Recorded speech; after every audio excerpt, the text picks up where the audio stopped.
ലോകത്ത് ഏറ്റവും കൂടുതൽ പോൺ വീഡിയോസ് കാണുന്ന ജനങ്ങളുള്ള രാജ്യങ്ങളിൽ 3-ാം സ്ഥാനത്താണ് നമ്മുടെ ഇന്ത്യ.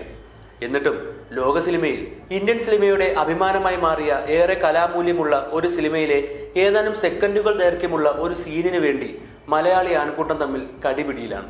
കിടുക്കാച്ചി സാധനം ഇറക്കി വിട്ടിട്ടുണ്ട്. സകല സോഷ്യൽ മീഡിയയിലും കൊലത്തൂക്ക്. കിട്ടിയോ മോനെ, കണ്ടോ മോനെ, കിട്ടിയില്ല, കിട്ടിയാൽ കാണാമായിരുന്നു.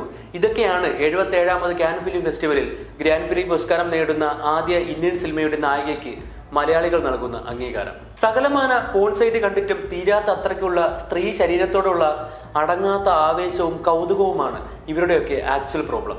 ഇതിനിടയിൽ സിനിമയെയും അതിന്റെ ആർട്ടിനെയും ഒക്കെ ഇവർ മറക്കും. പകരം വെറും സെക്കൻഡുകൾ മാത്രം ദൈർഘ്യമുള്ള രംഗങ്ങൾക്ക് വേണ്ടി ഓടി നടക്കും. നമുക്ക് സ്വന്തമായ അഭിനേതാക്കൾ ക്യാൻ പോലൊരു വേദിയിൽ അംഗീകരിക്കപ്പെടുന്നു എന്നിടത്തായിരുന്നു പായൽ കപാഡിയയുടെ all we imagine as light മലയാളികൾക്ക് അഭിമാനമാകുന്നത്. ഒരു വശത്ത് ഇത്തരം അശ്ലീല പ്രവർത്തികൾ നിയന്ത്രണങ്ങളില്ലാതെ തുടരുമ്പോഴും വലിയൊരു വിഭാഗം സിനിമയെയും ദിവ്യപ്രഭയിലെ അഭിനേത്രിയെയും ചേർത്ത് നിർത്തുന്നുണ്ട്. മലയാളികൾ ഇത് ആദ്യമായല്ല വിദേശ മേളകളിൽ അംഗീകാരങ്ങൾ ലഭിച്ച സിനിമകളെ തഴയുന്നത്. അതിന് ഉത്തമ ഉദാഹരണമാണ് സജിൻ ബാബു സംവിധാനം ചെയ്ത് 2019 പുറത്തിറങ്ങിയ ബിരിയാണി. അന്നും സിനിമയെയും അതിലഭിനയിച്ച കനൈ കുസൃതിയും ഇതുപോലെ ക്രൂശിച്ചവരുണ്ട്.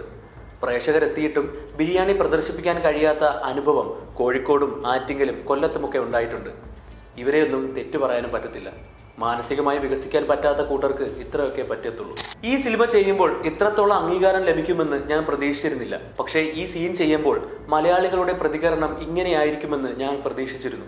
ഒരു അഭിനേതാവിന് ശരീരം ഒരു ഉപകരണം മാത്രമാണ്.